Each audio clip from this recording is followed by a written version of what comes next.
Hello, what's this week's Devil in the Detail podcast? I'm Rob Paxton, and we're here talking all things Salford Red Devils. Joining the show this week, as ever, we've got Paul Parkin. How's your week been, Parky?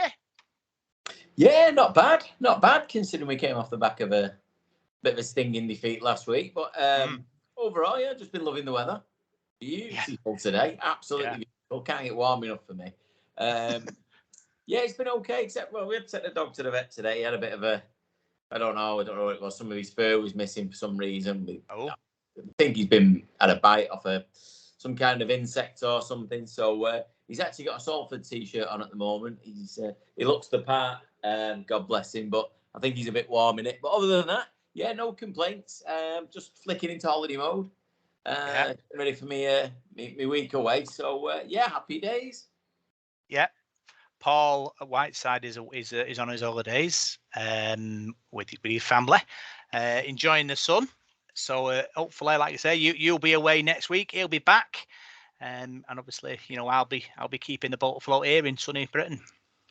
Yeah, I'll be doing a bit of scouting while I'm out there, see what I can find. Yeah, no, it's strange how it works out week after week. Paul's off and then I'm off, but I must admit, when he was saying it last week. Before we carry on, I didn't realise he wasn't here until he'd gone and I saw it on social media. Yeah. He never mentioned that. I remember you talking about it. Now it's like, that's what he meant. So, yeah, it's sad loss this week. But, yeah, like you say, everyone will have him back again next week. He was talk of him doing it on the hotel Wi-Fi. But I was like, oh, we're to nick a Chris Bates quote, we're all volunteers, Paul. Go and enjoy your holiday. Yeah, I can't imagine his wife would have been too chuffed either. I'll leave you with the kids. I'm going off to do a podcast for 3 hours. Not good. Yeah. I had a good weekend, Parky. I went to they call it Mixed Podcast Club, which is basically a group of podcasters that all get together and exchange ideas and information and stuff like that in town. Went to a bar called, I think it was 58.3. You ever been to a bar called 58.3? Back at Deansgate?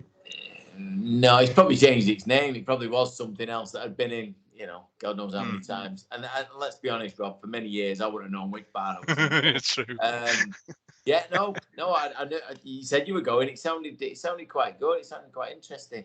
It was, Parky. It was very, very interesting. Obviously, meeting up with all these podcasts, not just rugby league podcasters from all different genres, crime, real life crime ones, scenario sort of story ones. Really, really good. I met a guy that does a sort of real life crime, and he's basically talking to a mafia boss son. Basically, mafia boss has passed away, and he was sort of giving him sort of the idea of what his dad got up to and how the police and him kind of big game of cat and mouse, really. So he told us all about his podcast and what he does, and it was very interesting, actually. And I suppose I went to get a drink, came back, and he came back to me and said, "So, what's a crime like in Salford?" I was like, "Yeah." No, well, I'll be able to do some research for him over in the home of the mafia next week. So, yeah, get his number. I'll give him a call. Yeah, so that was good. And then I also met another guy that does, like code breakers, like in the World War II, where what he does for episodes last for 8 minutes. And what he does, he just sort of numbers the alphabet from sort of A to Z, and then he calls out the number. So it'll be like it'd go 3, 7, 9, 11, space for 8 minutes, and then obviously the podcast ends, and then you've got to tally the number with a letter, and it ends up being a story. Wow. I know. Wow. Yeah, that takes some thinking. So all different kinds of genres. Really exciting. Didn't really turn into like a willy waving competition about people's stats and followers, because there's these like the crime ones and all, they're kind of like nearly mainstream. What I learned was 10,000 downloads a month is mainstream, and we're on about half of that, right? Which is pretty impressive, because we're quite niche, if that makes sense. Yeah, in many ways, we're quite a small fish in a small pond, because we're not a big rugby league club either, so it's, No. the following sort of numbers you wouldn't expect to be that. That's really good. That's quite impressive. Somebody asked me last week how many people, do you listen, and I said you'd be quite surprised. It's quite encouraging. So so things like you going to this meeting and picking up ideas you don't know, we can bring them forward and hopefully entice more people in.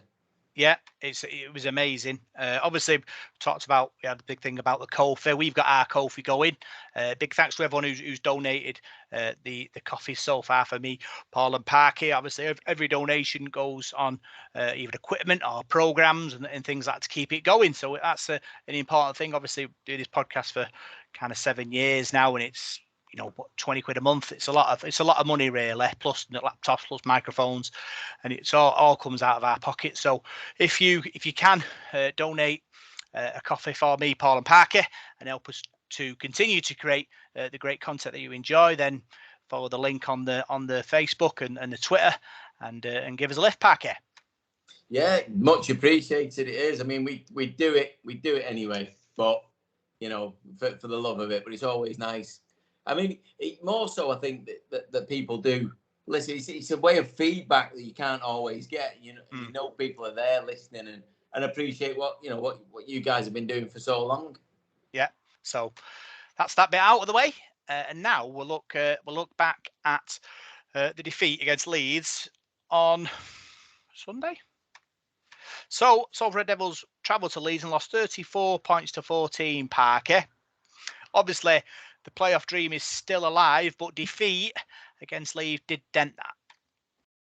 Yeah, it did. It wasn't great, and I think we all went there with high levels of optimism. I think it was one of the very few times we've ever been to Headingley thinking we could, we can get something here. The way we're playing at the moment, Leeds are up and down a little bit, but it didn't transpire that way. I think, I don't know, the guys just didn't seem to get out of the blocks quick enough on Sunday. I don't know what it was, what the problem was. But once we got into the swing of things, we looked the most threatening. I'd have said we probably looked the better team for much of the game in that case. And it's strange when you look at a result like that and you think, how can you say that, you were the better team? You clearly got well beaten, but it didn't work out like that. The game didn't flow like that. But you give a team an 18-point start, in any game. We've done it a few times this year. I can think of the OKR games and things like that. It's so difficult at this level. Yeah, it can be done. Leeds proved it the other week against Catalan, but it is difficult. You need everything to go your way, and I'd say we certainly weren't helped on Sunday in any way.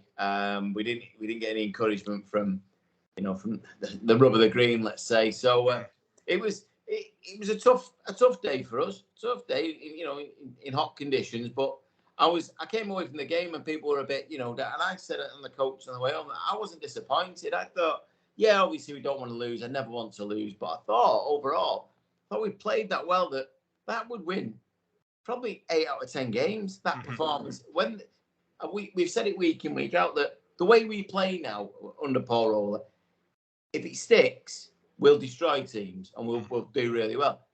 Sometimes it's not going to stick. It's not going to be your day. And Sunday was one of them where the ball went to ground a lot, on first and second tackles when we had pressure on them.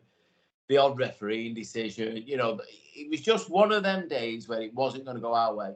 And I came away from the game and I just said, that's gone now. That game's gone. We're still in the running. A couple of decent results. We can finish it, as high as, 5th, even 4th is still there. But, so it was going to be a tough place to go. So for me, we haven't lost anything. And it's about getting back on it this week. But I was just encouraged to see the effort from the lads going 18 down and really putting Leeds under the pump. And I think if one of them tries goes in that we had disallowed, or, where we've dropped the ball, just from one of them attacks goes the other way, I think we win that game. Yeah. I think it's minerals test. And to go 18 down, like you said, to come back shows that we have fight and we want to sort of get into a playoff spot, and we'll fight every inch of the way to get there. I think the problem was, like you said, the first try there was a forward pass in it, which wasn't given, but you get them. Sometimes they're seen, sometimes they're not. The Dion Cross trip was I can't understand how he's only got, is it one game or something like that? Greg Austin, is it Greg Austin? So it's a bit, when you put in, little bits like you think to yourself, well, it could have been different. And obviously the Ryan Briley interception for Hanley to go for 90 metres, if that lands in a Salford hand, Salford go over and it changes the game. So it is swings and roundabouts. There is moments, but like you said, Parquet, I'm not that disappointed. We don't go to Leeds and win very often anyway. So really, it's a chuck away result. If we get something, that's a bonus. But the boys tried hard. The effort was there, and as fans, that's all we can ask for. Without a doubt, I think Aidan Caesar it was who tripped Crossy, and I think that decision alone kind of highlighted the problems we were going to face. I said at the time, the referee could have missed it. I mean, when you watch it back, he couldn't have missed it, but at the time he could have missed it. But there's no way the other two officials on the touchline missed it. Somebody saw that happen and didn't give it, and that's criminal, really. That affects us. From that, a knock-on was given when realistically it's a penalty, and their man at least getting 10 in the bin. It's and then the biggest kick in the teeth is he gets a 2-match ban and has 1 match taken back, and he's only banned for 1 match. It does us no favours, no benefit to us now. It's benefit to OKR this week, one of our rivals for the top 6, by the way. But it is what it is. But there were plenty of decisions like that throughout the game. The Sita Akwala Simbinin is another one, a bit like Elijah Taylor the other week. It just seems that the referee wanted to do something. I don't know. He had to be centre stage. And I've always backed Ben Thaler. I've always said he was probably one of our best referees. But the last couple of times we've had him, he's been less than good, let's say that. And there was a few in the game, and you're not telling me that Leeds weren't offside as much as we were. They weren't holding down as much as we were. They weren't forward passes like we were getting. It seems like sometimes the referee obviously is swayed by a crowd, and you could see it every time Leeds fans scream for something. A tackle or two later, there would be a penalty or a restart or something from it, whether it was one or not. I'm not blaming the referee solely for that, because he didn't let in 3 tries in 7 or 8 minutes or whatever it was at the start of the game. That wasn't. One of them was a forward pass. I think there was 2 forward passes in the move, but it is what it is. You've got to play around that. And if we could have got in our time, even 1 try closer, I think we'd have gone on and won that game as well. But yeah, just things like that. When things go against you, they do go against you, and that's it. And you just got to put that game to bed and look forward now. And it hopefully won't identify the lads' confidence. And if like I said before, if they play like that, they'll win a lot more games than they'll lose. Yeah. And I think the Akawala one, our heads had gone then. So that sort of 5-minute period, we were being penalised a lot. So, for me, the referee was quite lenient until he got to that point where he said, "Well, listen, lads, it's too much." And that's why he got put in a bin. I don't think it was particularly him. It was the persistent fouler. But, by look, he was like surprised. Andy Ackers was surprised as well. They're both looking at each other going, what was that for? But it is the way it is. I suppose you've got to learn from that. Leeds are in a playoff spot, and that's playoff football. You've got to make sure that you're at it all the time. And if you are in the mix and the luck goes your way, then who knows how far you can get in a playoff situation. But yeah, it was a bit disappointing that we couldn't keep our run going. But the way Paul Rowley sets his team out and the way the players play, Paul, I don't see any hangover coming up this week. No, and I agree with it. The whole, if you are persistently, giving away these penalties or these restarts, my only trouble with it is that I didn't see him give sort of a team warning of any sort before that, and also it has to go both ways. Yeah. No, I didn't see every hand in. I didn't see us holding them down as much as it seems to be. He was picking on us a little bit, and I don't mean that in a schoolyard bully way, but it seemed that he was being a little bit harsher with us than perhaps them, and that's fine. That's gone. I mean, one of the big things for me was when Leeds had a chance, every time they got to our line and got a penalty, they took 2. They didn't fancy taking us on. And I think after, I would say, 30 minutes, 35 minutes of that game, they looked gone. They actually looked tired in the first half. Never mind the second half. We'd run them ragged, and we just couldn't get over. And like I say, the decisions went against us. We dropped the ball too many times. That's simple. You can't do that. And it was just one of them days at the office that, put behind us. My only other thing was that you go to Headingley, it's got such a wide pitch, so big. I thought it would have suited our players down to the ground, the space it would have allowed us. And at times, when we were on their line, we clammed up a little bit or took the wrong option. But overall, again, I'm not criticising. It's just what happens from one game to the next. I'm obviously looking at the Salford tries. The Joe Burgess try, great hands by Tim Laffey. Elijah Taylor's, what a pass that was. He gets bopped at the same time, but Joe Burgess there to get over the line, and then Ken Seal. What a team effort that was. Laffey, Chris Atkin, I think. Who else? Alex Gerrard, I think he offloads it as well in the process. So, we've got a team that will chance its arm, but won't be reckless in it. Yeah, and we terrorise teams when we play like that. We really did. You could see that Leeds didn't know where to be. I mean, when Tim Laffey, for the one for Kenny Seo, when he starts running across the pitch, you can see none of them wanted to try and make a challenge on him because they knew that at any point he could either knock him over or he could go through a different gap. They didn't know where to be, and then obviously he gets that chance to get the ball out, and then we've outnumbered him. Some fantastic rugby, and that's the massive encouraging thing for us, that we are playing that rugby. And my brother kept saying to me, I'd rather be us than them, even at the end of the game. And I know what he's saying. Obviously, you'd rather have the 2 points in your bag and have played rubbish, let's be honest. But their tactics were dull. They were dour. It was 5 drives and a kick, 5 drives and a kick. Like watching Sean McRae teams. And yet you watch the Salford team, and if you're a neutral, and even Leeds fans at the end of the game, some of them were saying, we're a real threat constantly. We don't give you a chance to breathe. And as I said a few weeks ago about us running out of players, it looks at the moment, touch whatever this is, that we've reversed that and we are getting players back, because it's going to take up a lot of energy, and especially in this kind of heat, playing the way we do. But boy, is it magic to watch. Yeah. And I would watch that every week. And if you end up losing, but you've been entertained for your money. Because that's what it is. It's about winning, but also, like you said, it's about playing good rugby. And I don't remember a Salford team with this much attacking flair. Be able to move a ball and not sort of panic, and just be able to make the right decision under pressure. And that's the likes of Brodie Croft, Mark Sneed, Ryan Briley, Chris Atkin, players around the ruck in that spine area, have the brains to be able to spot a pass. Yeah, you have your runners around you, and that's important. That's equally important as well, because you could have brains, but you don't have any legs. But, this team, Paul Rowley came in late. He had ideas of some players that he got, but with a whole off season, next season, we'll have a view of a real Paul Rowley team.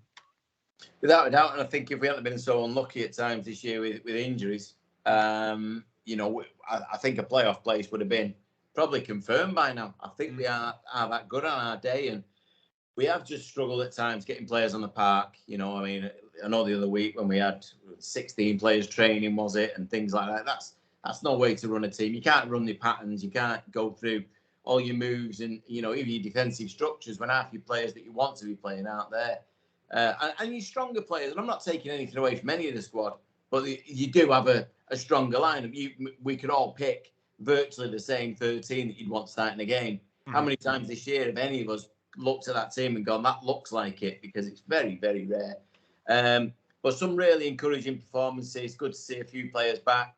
And overall, I think, like you say about that style of play and the control, there is experience in there. Like you say with Mark Sneed, Elijah Taylor, Andy Ackers, who I think is just getting better by the week. And then you've got those little flair players out wide. I mean, and Dion Cross coming into the team this year fits straight into this. This is his rugby. This is what he's made to play. And Kenny Seo on the wing, and Budgie's in his prime right now. Tim Laffey's brought experience from the NRL. and a completely different style to what we used to. Ryan Braley at the back, again, another calm sort of character. And it's just helped us to be able to play this way. The forwards don't have to, as much as we said earlier in the year, lay that platform as much as, possible, because we can attack from our half. That's changed quite a bit now. I mean, obviously we do want our forwards to set a platform, but it's not as imperative that they work that much. They can actually get on the end of things, like we've seen with Jack Ormeroy scoring a couple of tries recently. He's actually got the energy to carry on running. He's not dead on his feet because the work's been shared about. So whatever Paul's doing and Kurt and Danny Orr, please just keep doing it, because it's great to watch. And if we miss out on the playoffs, and I think we'll all agree that, and I hope we don't, but we've lost nothing this year. Absolutely nothing. From nowhere, we've really shocked a few people. We've entertained, and people at the moment are talking about us, and in the right way. And that's we can't ask for more than that. Not on the budget that we've got. That's unbelievable. We've really upset teams this year. I'm going to caveat that by saying, if we want to be a playoff team, you need to start getting in the playoffs. So we've had injuries, we've had suspensions. A lot of other teams are having that. So I think obviously we're kind of used to this ecosystem that we're in. So the players they know the responsibilities. They know they've got what they've got to do in a squad that's thin. So yeah, the destiny is still in our own hands. We've got to keep winning games, and it's a bit. I know that's a big test. The Huddersfield game, obviously, first defeat in a while against Leeds, but playoffs. You've got to keep winning. That's how you get in the playoffs. So we'll have to wait and see sort of what happens there. I spoke to Paul, disappointing with defeat, but he was looking forward to this weekend and getting it right. Yeah, once again with Paul, we know what we get every week when we talk to him. He's calm. He's not going to throw his toys out the pram. He knew there was decisions in that game that were upsetting and not helpful to us. But he said, whether he's being over generous or whatever, he said that he didn't think we deserved to win. He didn't think we were the better team. So I disagree. But that's, he's head coach. Whether he's being diplomatic there, I don't know. But he's very honest. And like you say, we've said it before, he doesn't get carried away when we win. He won't get carried away when we lose. He'll have seen things in that game, and he'll know how good we could have been. We could have come away with a 20-point win the other day. We didn't, but he knows that, and he's seen what his team can do. And he'll just be telling them, just do the same again. And whatever he's built up in the team and in the squad, this mentality of we just keep going. No matter what, just keep going, and it'll happen for us. And I can't follow him, and everything he says, he's spot on. And he's not controversial. He's not, he's not coming out with stupid statements about things or anything like that. He just tells it as it is, and lets his team, let him and his team do what they do behind the scenes, and just don't get flustered by it all. I think he likes system over individual, and I think he doesn't like sort of excitement to sort of cloud players' and judgment and ability to play. I think the name of the game is let's play it down. So then when a decision has to be made about in a certain game, we're not hyped up about us being in a playoff and having a 3-game unbeaten run and we're going to go and win the league. Everyone's quite relaxed and chilled and making the right decision under pressure, which is what it's all about. If you want to make playoffs and you want to get grand finals and getting finals, it's about making that big decision, the right decision. Yeah. I think the other thing that Rolls has got in his favour in many ways with us is when you look at the teams going for the top 6 at the start of the season, you just said these are the teams that will be going for the top 6. The pressure isn't on us. No, it is in many ways. And behind the scenes, Paul Rowley will be telling them lads, "You're good enough to be in the top 6. You've done enough to be in the top 6. Go and get it." But there is no clamber for us to be definitely a top 6 side. We can build that, and over the next 2 or 3 years, possibly we can build to be that. We've been there in recent years. We've had some great success, but I think without that added pressure from the top down, we haven't got Paul King banging on his door saying if we don't make top 6, you're out the door. It's a failure. That's not going to happen, and all the players will know that, and they'll be relaxed behind the scenes, but they'll know they've got a job to do. And I think Paul Rowley is, as much as he seems a nice character when you talk to him, I'm sure if he had to, he could give you a bit of a tongue lashing and I don't think any of the players really want that, so they were just trying to stay on side with him. But he's, whatever he's doing a fantastic job, and I hope for him because he's a reluctant coach. I don't think he wanted the job, did he really? But what he's doing is magic stuff. Yeah. Looking at the stats, top tacklers Callum Watkins with 27, Andy Ackers with 39, Elijah Taylor with 40, Chris Atkin with 32, and Alex Gerrard with 39, Parker. Wow. I mean, that's Chris Atkin there doing that many tackles. He does tackle his weight. He really does. He's all over the place. And with ball in hand again the other day, he looked really good. I'm glad for Chris. I want to see him get more game time. He's been really good for us in his time with us. I remember, every time Kev Brown got injured, he was brought back in, and it seemed to me that Brown got back in anyway, no matter how good he played. And now it seems that I think Paul Rowley sees what he can offer the team as a utility as well. But he's got a lot of skill, a lot of good brains, and that's a lot of tackles because he's not a big man. And to keep going, and there's a couple more there, nearly 40. What was it, Gerrard and Elijah Taylor, the actors. That's a lot of work in that heat. It was boiling hot, and that's pretty impressive, really. Yeah. Top meter makers, Ken Sear 154, Callum Watkins 88, Brodie Croft 114, Andy Ackers 87, Shane Wright 93, Chris Atkin 102, Dan Sargent 88, and Alex Gerrard 101. Looking at that list there, Shane Wright coming back from injury 93, that's an effort. That's a fantastic effort. I thought he might have been blowing a little bit, and he looks so solid. He looks like one of them players that you could just rely on, just so dependable. He was in everything. He was getting stuck in. He really good. And you mentioned Chris Atkin again there, didn't you? Yep. In meters. I mean, what a game he must have had, that lad. Oh, right. How many meters did he make there? That was 101. That's crazy. That is crazy. That's fantastic. Great effort from him, and showing his worth. And again, Gerrard was in there. I thought he was really good again, Alex Gerrard. I think he's been good since he's joined us, but he's getting better. And that's a lot of meters for a big guy to get through.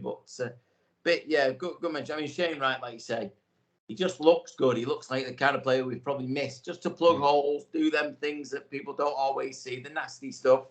And with him and someone like Elijah Taylor in your pack, you're not going to be outworked because them two look like they're just going to drain themselves every week. So great to have him back. I hope he's not suffering any ill effects. And he's back, he's fit for this week. Yeah. Big thanks for your 3-word match reports to the man of the matches. Chris and Janet Shenton, not our day. Tim Laffey, you said Harty dealt with. Ackers. John Warwick, not happy with Ben Failer.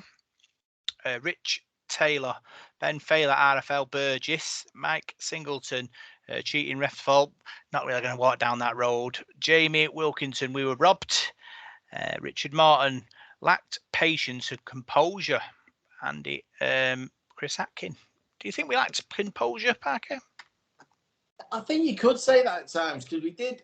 How many times did we drop the ball in the first or second tackle near their line? That kind of it gives Leeds a bit of credit for the defence as well. They're obviously coming rushing out at you. They don't, they want to close us down because they don't want to give us space. Because if you do that, we will kill you.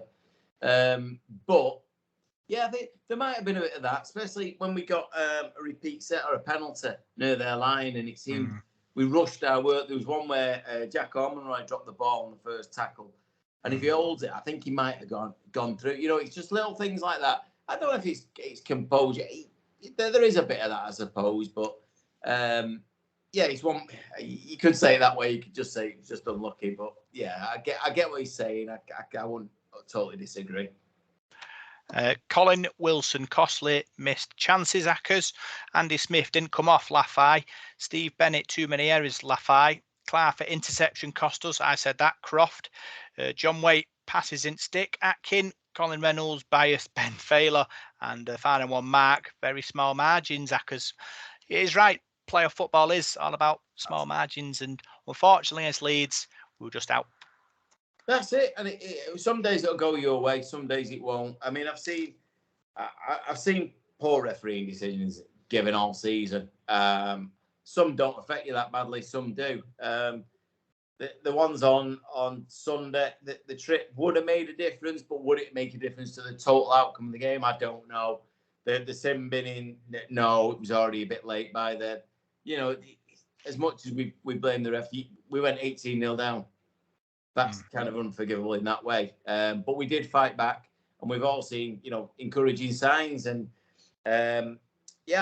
just going off the man of the matches as well there. I mean, Atkin, Ackers, you know, Laffey, even Brodie Croft again. It was hard to choose because all of them played well, but there'll be players in there that you probably won't have noticed, like a Shane Wright or maybe a Jack Ormerod or somebody like that who's come on and done tons of work and just not getting that credit. It's kept us in that game for large parts. But it was just one of them days at the office, I think. And one thing I will say was I was encouraged by the fans that travelled as well. I thought there was good numbers there. You know, it's difficult to make noise there at Headingley with no roof and that kind of thing. But we got right behind the boys when they could. They give us nothing to start with, and that was a problem. But when we were back in it, you could feel the buzz around the terrace, and it seemed like we thought we could do it. Which, like I say, going to Headingley is very, very rare. We think that, but no, we move on now. That's done. You know, we've beaten twice this year. We can't rub the noses in it, can we? So but no, just a great effort from the lads. Really, just if we hadn't started so poorly, who knows? Yeah, talking about buzz on the terrace, let's talk about the ladies, Parker. They were in action yesterday. They played Warrington Lunas and won 28 points to 14, played at the AJ Bell Community Field. Good turnout, good crowd, and obviously the ladies, good win too. Yeah, it looked really good. Seen a few clips and that of the game. It was it did look really good. It was a lovely night for it, wasn't it? I mean, I was just a bit gutted. I can't get there as such, public transport being what it is, and it's not brilliant. But another fantastic win. Again, backing up from where they've been over the last few weeks. Them highs, it's hard to keep going like that in a very, very tough competitive game by the looks of it. A bit brutal as well. Some sort of big hits went in. It was a big contact game, but they're the games you got to get through. And next year, hopefully in Super League, that's every week. So it's a great sort of learning curve for us again. But another amazing performance from the girls. They, I know they were behind and they were in front, and then it's, tossed and turned a bit. But it's another fantastic win for them. Yeah, the Lunas and the Warrington Wolves kind of a link up where they could share players, Super League players. I think it's 6 players, every week if the Super League team aren't playing. So technically it was a kind of half a Super League side, really, which is great for our ladies, because obviously you're mixing it against Super League players, aren't you? And it shows how far they've come. Warrington opened the scoring, went over in the corner, got our numbers wrong and they went over. But then we hit back. Try from Sadie Rihari. Good work from Lucy McKeown. Sends the centre over in the corner, and Salford in front 6-4.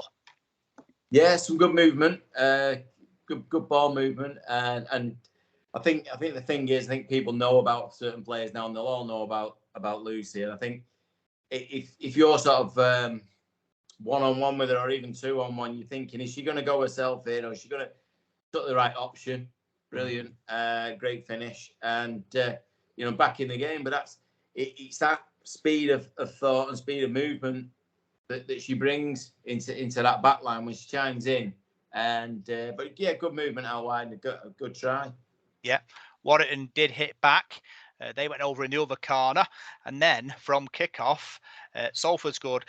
Big kick in the air, funny bounce. All Warrington players looking at it, not going for it. Lucy McKeown scoots in ball between them, kicks the ball on, and dives over and scores. What do we always say, Parker? Never let a rugby ball bounce. And that was Warrington's problem on the McKeown try. Yeah, it was bizarre, really, because it looks like, when you watch it, it looks like it was hanging in the wind or something like that. But it was a beautiful evening. I don't remember there being much of a breeze anyway. And it seemed to sort of swirl back. And the Warrington girls didn't know where the ball was going. The next minute, just bounced perfectly and through you go. But you've got to chase it. That's the other thing. It was how keen she was to get up there. If you watch it, the actual sprint she puts on to put that pressure on. And we saw it a few weeks ago from the kickoff where we put pressure on, they've knocked on straight away. It's not letting the opposition think. And it's, obviously comes from coaching and being told what to do, but having that desire to go after that ball, go and chase it down, and cause problems. Because once they've caught sight of her in peripheral vision, she's running out there, sort of thinking, what's going on? If I get this ball, I'm going to get hit. It puts things down in your mind, and then she goes through with the ball. Brilliant. Hunger and desire to get the ball. And I think that's the difference, because obviously Warrington players were all stood there, not sure. And you see that with kickoff sometimes when the receiver isn't in the position to catch the ball. Everyone's looking at each other, aren't they? And obviously Lucy McKeown just realised what was going on, scoot the ball up, try time for Salford. Next Salford try was for Lauren Ellison. Lovely work by Taz from dummy half. Attacks the line, pings it wide, and Ellison does the rest. Yeah, this was a fantastic try.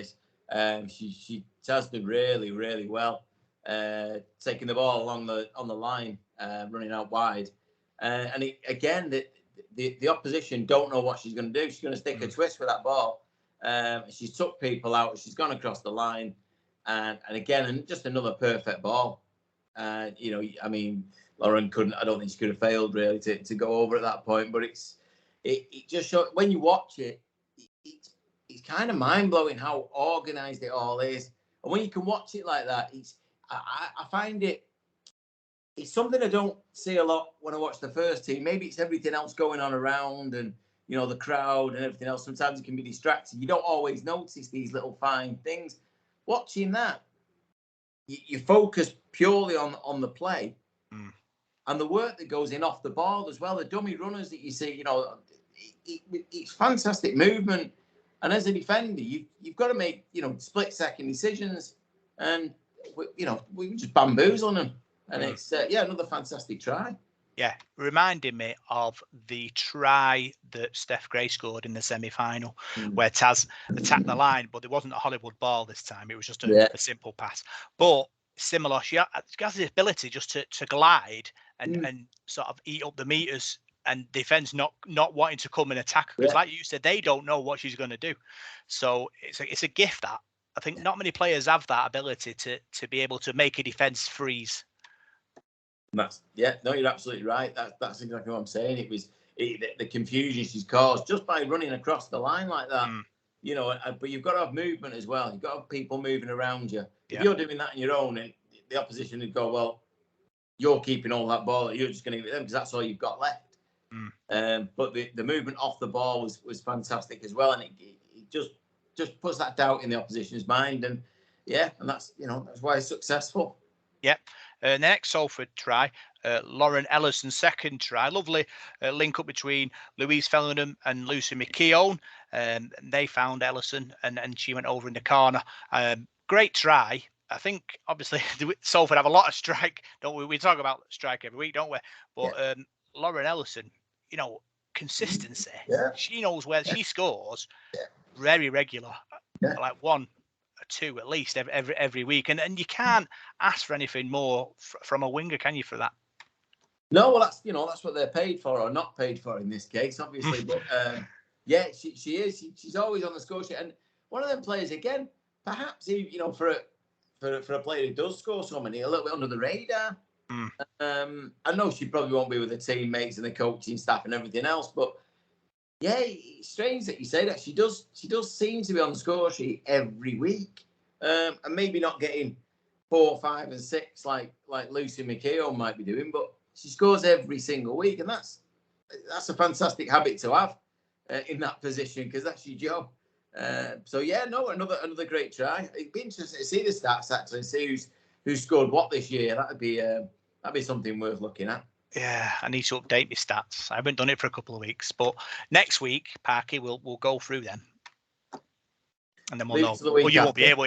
Might wait a week, and then when you come back, then we'll all go through. Yeah, give us opportunity for people to score more tries, so they look good too.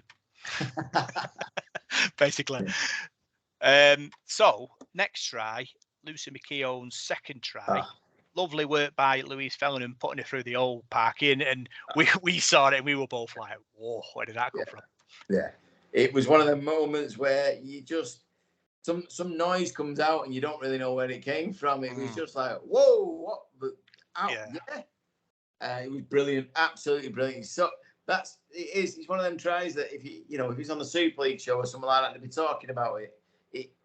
Great work. I mean, Louise is such a clever player. So just knows what's going on, and if you're going to put, we've said it off air, if you're going to put Lucy through a gap, she's going to score. It's simple as that. Whether it's the balance she's got on her feet or whether it's just pure pace.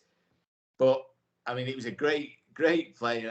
It's one I watch it over and over. It was superb to watch the way she just come through that gap and then inside, and it's brilliant. And that's at that moment, that's a game clinching score, and to come up with it in that manner, absolutely fantastic.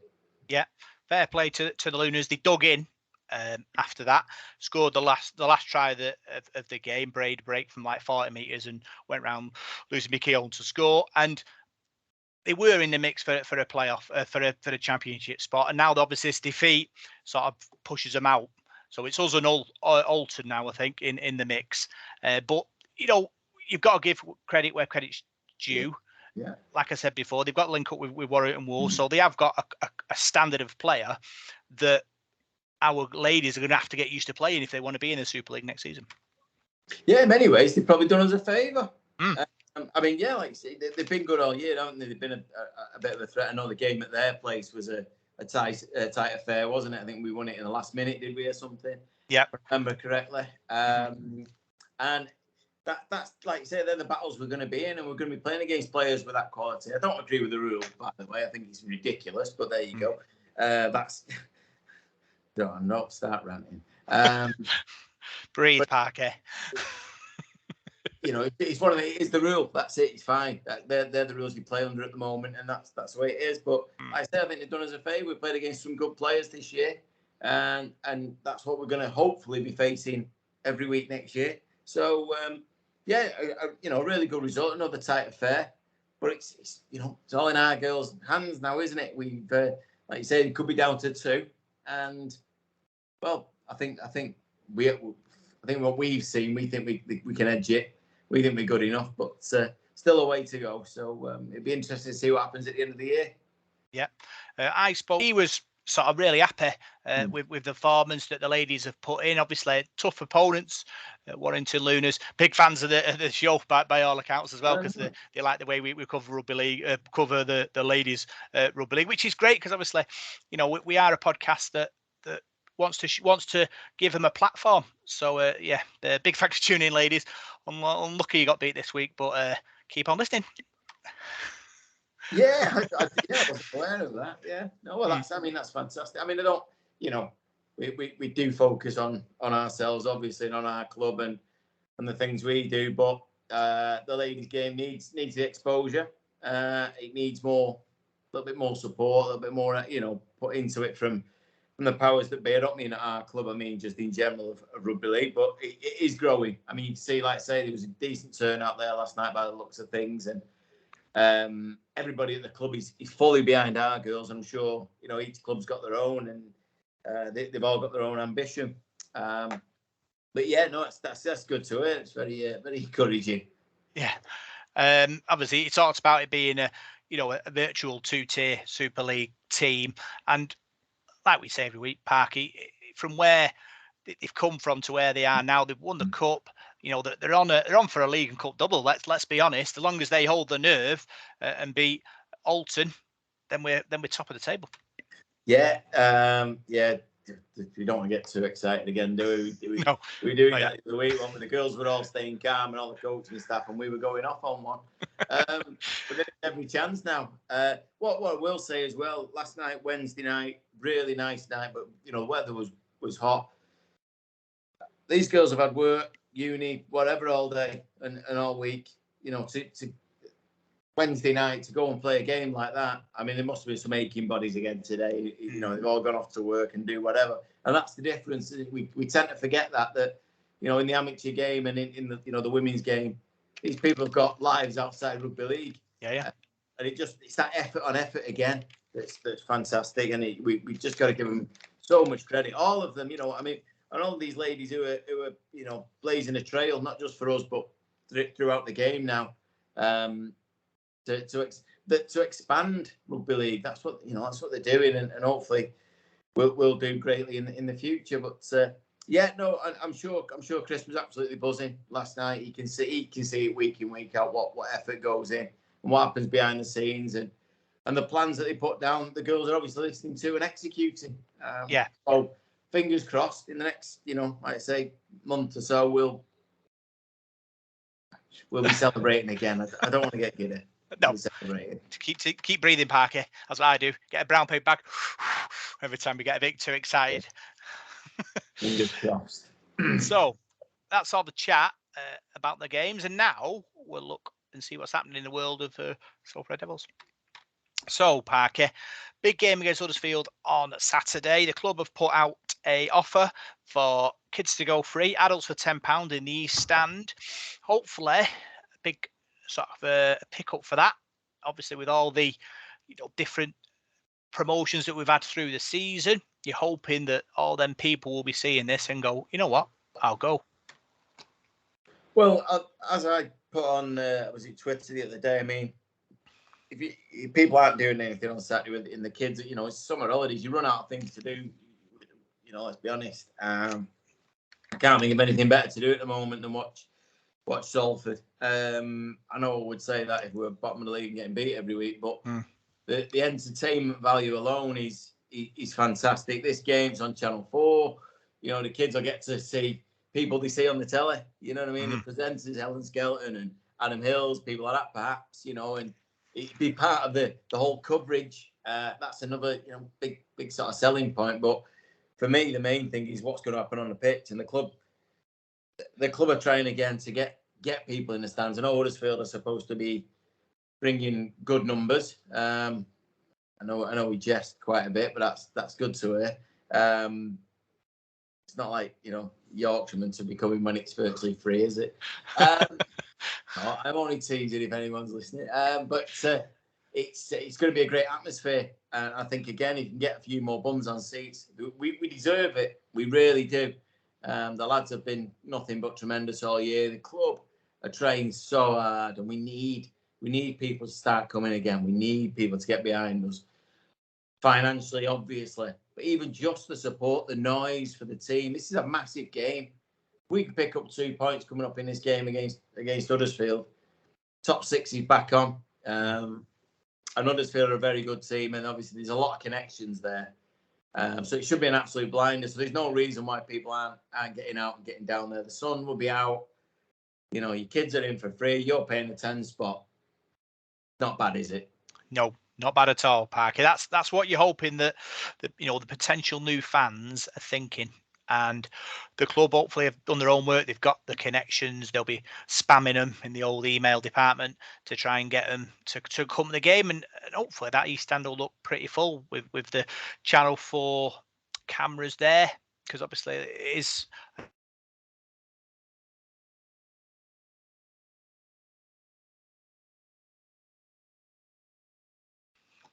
Yeah, it just looks better, doesn't it? I mean, the thing is, in a stadium like that holds like 12,000. I mean, the other week against Saints, there was a great crowd there. But one of the stands is shut.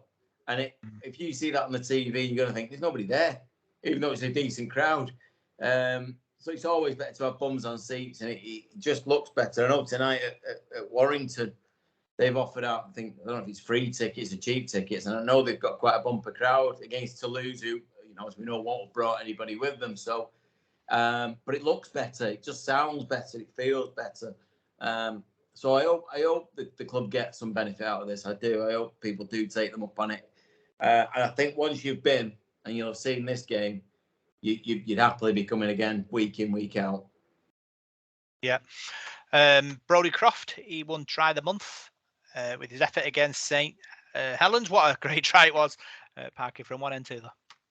Yeah, it was all right. It was an absolute blinder, wasn't it? Super. I mean, Brodie's been absolutely just special this season.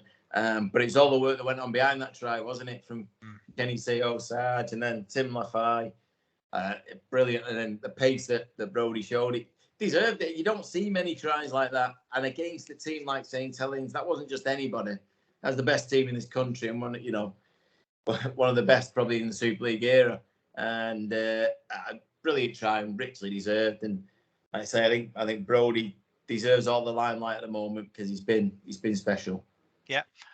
Final bit of news is the coaching seminar that's taking place next week, 17th of August, where local amateur coaches can meet up with Paul Rowley and Kurt Haggerty and talk rowley ball. Yeah, it'd be interesting to learn how you coach that. I'm not really sure you can coach it, can you? You do need the players as well. But no, it'd be interesting because I know, obviously, Paul Rowley's got so much experience, player and as a coach and a manager. And he's coached over in Canada, didn't he? You know, he's seen how things work in different places, and he picked up, you know, many things. So it'd be good for him to go and spend some time and pick his brains, and I'm sure he's got some great tips to pass on, and hopefully a lot of our local coaches will be there, and they'll take that back to the local clubs, and you know, it'll benefit them in the long run. Yeah, hopefully, like I say, you'll get a lot of coaches down there and feed it back to the players.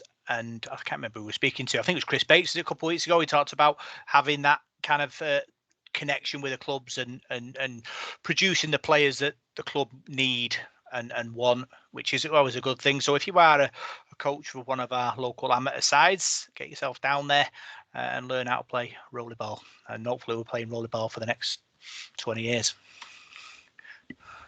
Yeah, well, yeah, get it in the DNA. That's what we need. Yeah. You know, let's make it all the way through. But yeah, we need, obviously, great to offer as much as we can to the amateur clubs as well, because you know, without them we don't have a game. It's quite simple, and they do a great job. And I think a lot of these coaches, to be fair, a lot of amateur coaches you can probably pass on a bit to some professional coaches. Some of them that I've seen have been, I mean, like Chris Bates, like we mentioned, he's obviously got a great depth of knowledge of rugby league. You know, and he's at the level he's at. When you listen to him, you sort of go, "Wow, yeah, that's." So you can imagine how far some of these guys have got at the top of the game, and you go and listen to them. It might be a bit mind blowing at times. So that's all the big news. And now, it's obviously Paul's not here this week, so it's going to be Wobb's World of Rugby League. Soul Parking, I'm going to do this a bit different, really, than Paul does, because normally does it in his van. But we're going to do this live. So we're going to start with the Super League. We're going to start with the results from last week. Hull KR 22, Toulouse 16, Huddersfield 22, Hull FC 16, Wigan 32, Warrington 6, St Helens 20, Castleford 12, Leeds 34, Salford 14, and Wakefield 16, Catalan 20. What result jumps out at you there?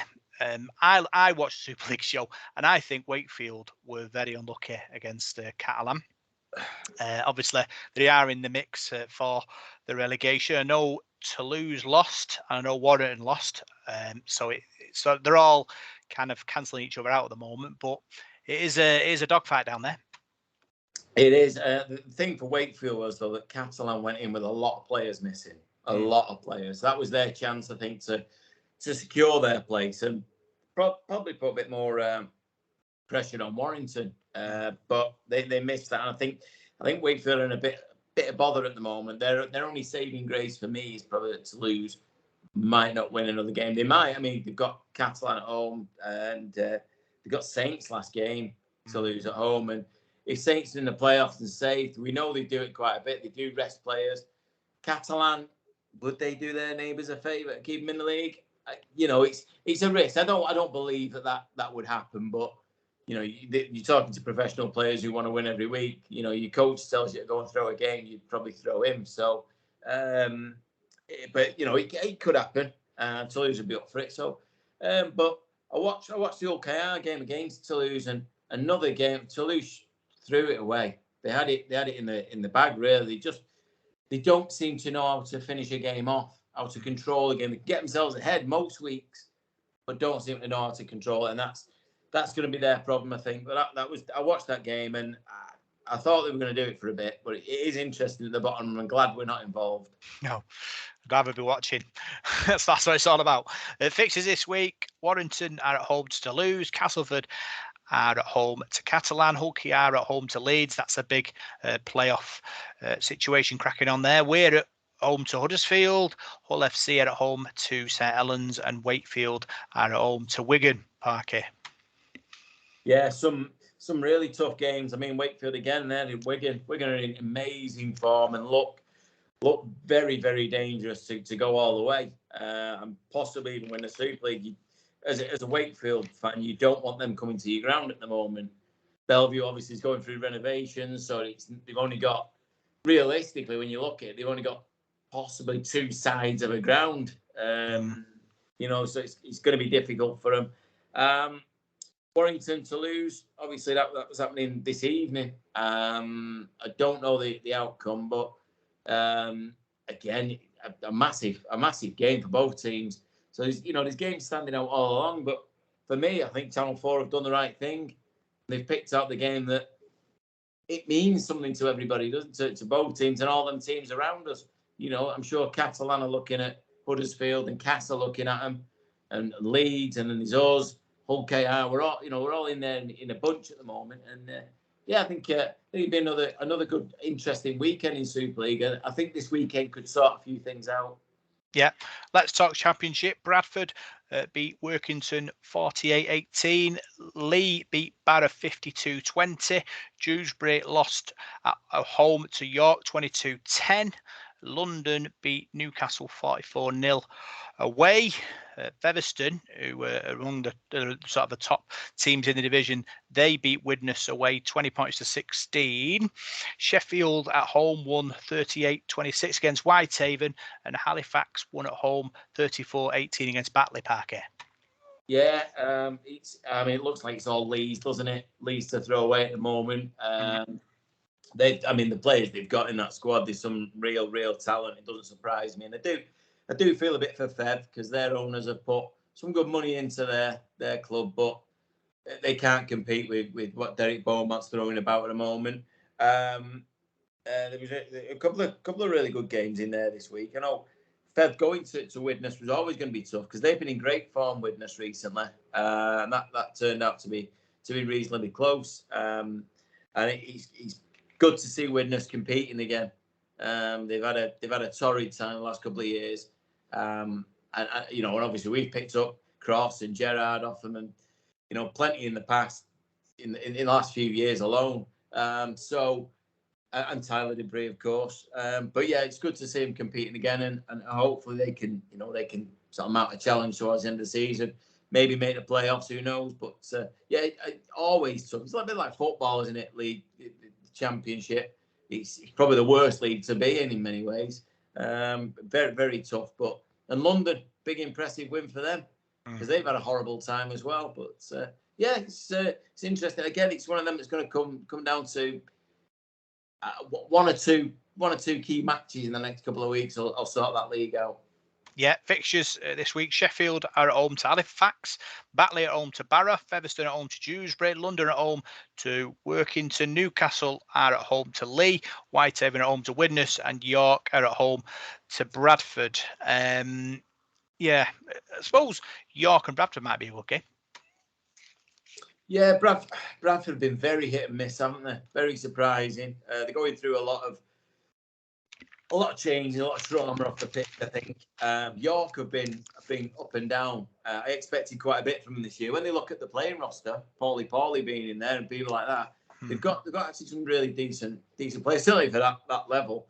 And they've got that nice stadium there as well. It'd be a great away day for us if we could ever get there. I don't think we've been there for 30 odd years now or something, but I know that it could be a decent tie, that, and I would fancy York just because Bradford just don't seem to get it together at the moment. And but again, on Sunday we came through going to Leeds. The coach had to take a diversion, come off the motorway.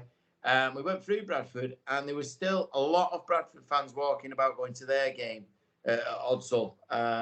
It's still very popular there, and if they get their stuff together, they could be a threat again. Yeah.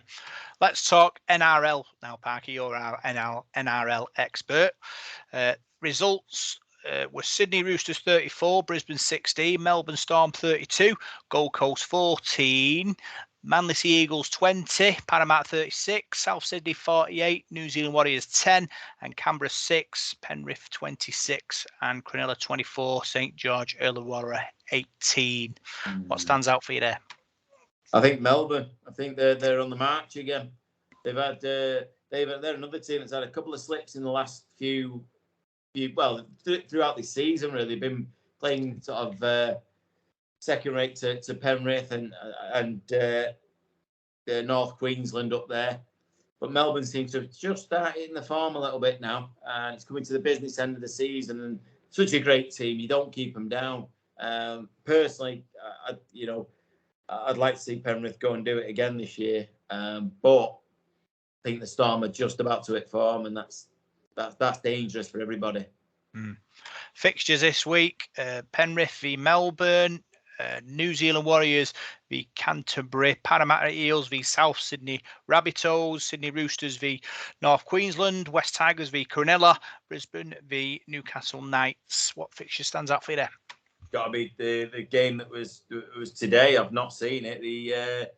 The Penrith Melbourne game, the top teams in the league. That could be an absolute cracker. There's another one in there. I think. Did you say that? Was it the Rabbitohs? Were they playing North Queensland? Yeah. Sydney Roosters v North Queensland. So, that'll be quite interesting to see as well. But yeah, when you see two massive teams in Australia going head to head, they'll rip into each other. That'll be interesting. I don't know any results at all, so it's kind of I don't know. But Penrith have been really, really good the last couple of years. But I think they've picked up a couple of injuries recently, so that could be interesting. And but the NRL's always fun, always. I know Jacko's out for the Tigers, which is a big blow for them because he's their talisman, and we all love him to bits, and we all wish him well and get him back on the park as soon as. Yeah, let's look a bit nearer to home now, Parker. Salford City Roosters were in the Northwest Men's Trophy Final last week and won 34-6 against West Bank. Congratulations goes to them from the podcast. Great win, and bring the trophy. Didn't say bring the trophy home, but they were already at home when they won it. Yeah, fantastic result. Big result and all. Big score, really. Fantastic for them to be picking up more silverware for the area as well. We don't have a massive pool of players, and to be going out, and beating teams that probably do have more players to pick from. More, it's great. And I know a few of the lads obviously that play at the Roosters, and I'm delighted for them. Again, like we said about the ladies before, these lads give up their time. They love the sport. That's it. They just love playing. They love being part of it, and that's the reward for it, and it's great. And everything that I back all our local clubs, but everything that the Roosters are doing at the moment is really good. And I just want to see more trophies coming this way. Yeah, it was on our league as well, so great exposure for them.